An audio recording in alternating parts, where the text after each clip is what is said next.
So moving on now, let's talk about Ahsoka. Yes, we're a week late though, Sure. but yeah, let me just get it out of the way, right? So we covered the first two episodes already, and we were enjoying the show, right? In your case, in your case, you saw Star Wars Rebels. In my case, I didn't, right? But I'll make the argument with those two episodes and this season as a whole.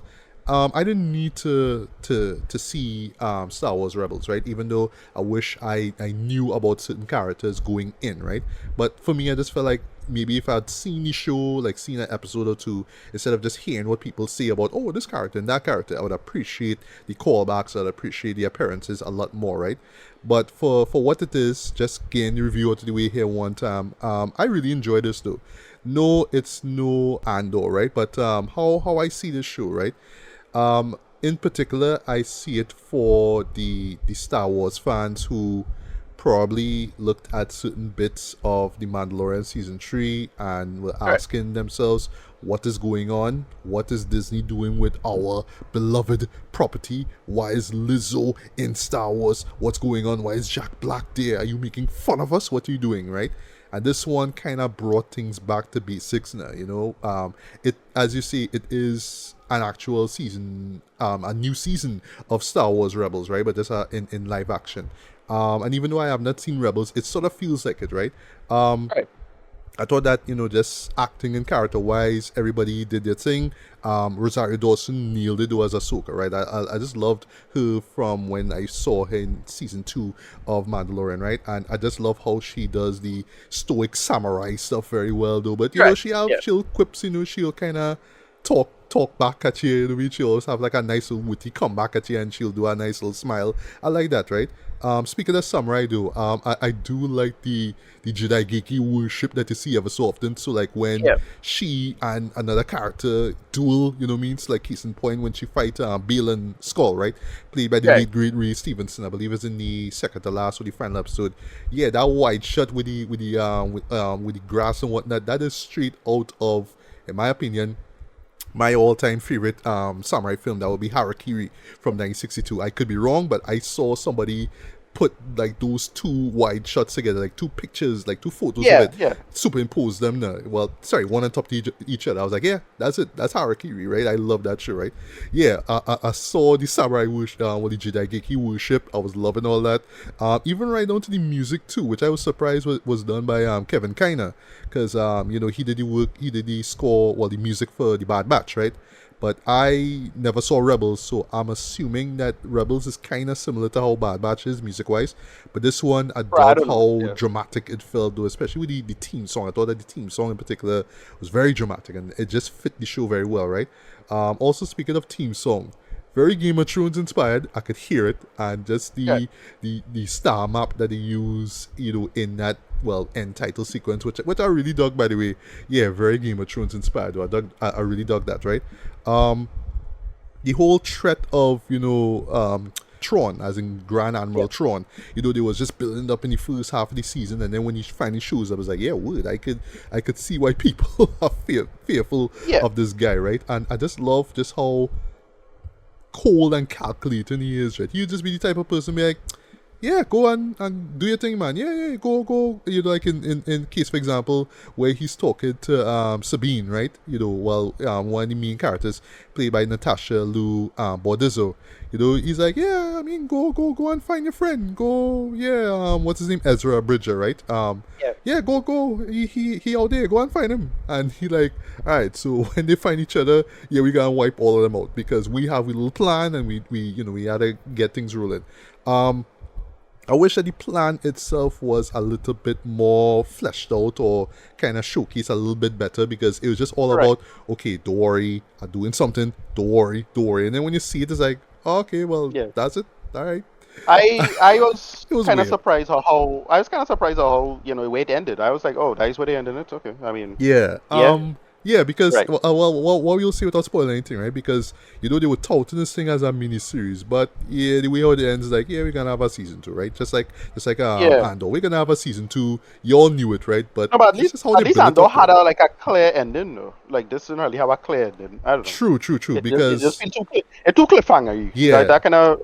that was kind of a problem for me. Go Yeah, on. and without spoiling anything else, though, yeah, it's just basically Tron just getting from point A to point B. That's really what it was, but like I was expecting something more out of it, right? I do like the comparison between him as this well part of the empire, working alongside what we will call witches, right? So I like that. Right. I don't think it's actual witchcraft, but I'm gonna call it witchcraft for the sake of this review here, right? So I do like that whole comparison here, where it's like, no, it's about the empire and the power of the empire. They have this other character by the name of Morgan Elsbeth, and she's like, Yeah. well, it's about magic and it's about Datomir and all that kind of stuff, right? And I thought that she was actually really really good in this as well, right? I do love the fact that she gets you in fight scene in the end and she real throw down. I really Yeah. really like that, right? Um, and like again, because I haven't seen Rebels, I was not losing my mind when Ezra Bridger shows like, okay, this is who he is. All right, all right, all right. But I wish I knew more about him for me to really understand. But I do respect the show for not stopping to tell me everything that him and Sabine did, throughout the seasons of Star Wars Rebels. They didn't need to stop to tell me those things, right? I will, once I have the time, I will stop what I'm doing and I'll check it out for myself. I'm glad that the show didn't have to stop to tell me the relationship between Ahsoka and Sabine and stuff like that. They just give you little lines and they just sort of tell you, give you little hints, right? I didn't need to know the relationship between Ahsoka and Hera, played by Mary Elizabeth Winstead, you know what I mean? But I got the idea that, yes, they are lived in characters in this world, so I didn't need to, try to do some research into who they are. I just accepted it's Star Wars, everybody have a history, and they just all come together for this, big event, so to speak, right? There's a couple more things. Visually, of course, it looks great. Very cinematic, I must say, though. And just a lot of like just unique visuals and just characters and creatures and whatnot, right? I do like the whole space wheel stuff. I thought that was really awesome. I love how they were able to like do the well, I saying warp speed, but just basically just traverse through time and space. I thought that was really cool as well. I don't know if those creatures were in Rebels. I am assuming so, or maybe it's Yeah, part of yeah, yeah. Star Wars They were they lore or were they something. were in Rebels. Yeah, they were in Rebels. Oh, They okay, they okay. they, no, they show up in they were you saw them for 2 seconds in Mandalorian. You saw the Did scene. they? Remember? Yeah, you saw them like when Baby Yoda was watching them, seeing one of them. That's one of them. Oh, right, Same right, thing. right. Yeah, I you think it was can. like in one of the early episodes, if I'm not mistaken. Yeah, I remember now. Right, right. Yeah, yeah. And just again, just getting back to acting. Everybody did their thing. Just seeing Ray Stevenson literally for the last time was great though. I don't know what they're gonna do with his character. Seeing that he passed away. I don't know. Yeah, And even like just smaller characters like say Shin Shin Hati, played by right. Ivana Sakno. You know what I mean?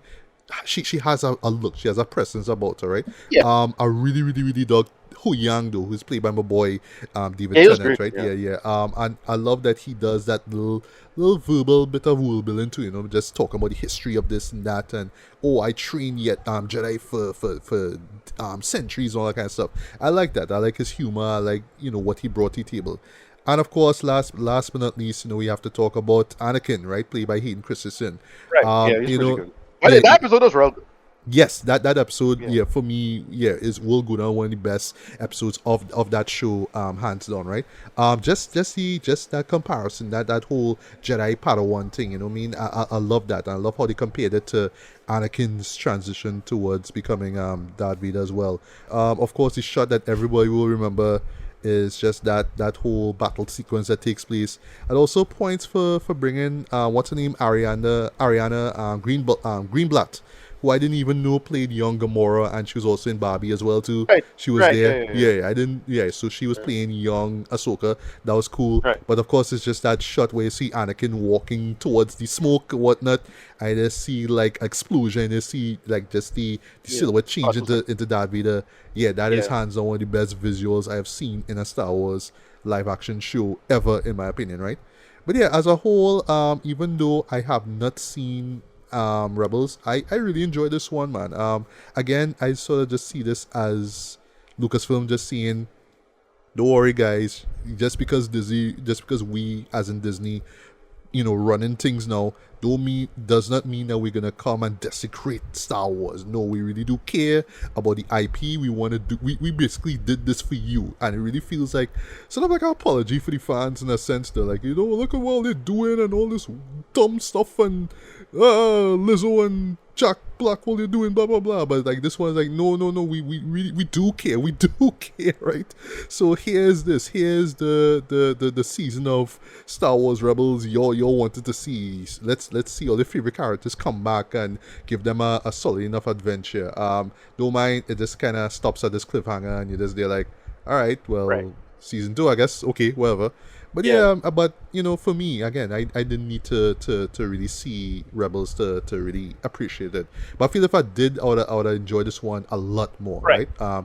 But for what it is for me as somebody who has not seen Rebels, I still enjoyed it, man. So for me, like 4 out of 5, man. I really enjoyed it. I wouldn't say it's my top favorite Star Wars show. I may go back to it, but I guess when we do get a season 2, provided it gets greenlit, yeah, I'll check it out, man. But it's not like a show I'm gonna be going back to and this for moments and lines and character moments and all that kind of stuff, right? I'll just go back to it like, yeah, season 2 coming up, so I'll check it out and thing, right? And then maybe, if anything, if I have the time, once again, I'll check out Rebels for myself so I could see why people were freaking out the moment Ezra came back and, all that Right. good stuff, right? But yeah, Ricardo, take it away, your thoughts on the overall season and your rating. Yeah. It was fine. Like I didn't love it. It was. I think I needed a stronger finale for what it was. Like it had an okay arc for Sabrine because like well she supposedly proved she force sensitive at the end there. I agreed. The zombie stormtroopers thing was a little redundant. That kind of weird. Like they decided to do something like that. Whatever. Uh, yeah, it slightly disappointing, but I still enjoyed for what it was. It is yes, it is Rebel season 5. That's what it was kind of for. And I'm pretty sure I wouldn't have liked this as much if I wasn't a fan of Rebels. But it was decent for what it is, and I can't be mad at any of that. So yeah. Right. Ratings, I still give it like a okay score, like about a 7, probably out of 10. The Anakin stuff is very good, like what they do there and that whole episode. Ray Stevenson really killed it. I thought he was great. It's a shame that he passed in that soon. I'm not sure if they should probably recast, and I'm not sure who they'll get to come back to recast. They could probably have a bunch of character actors who could work for it.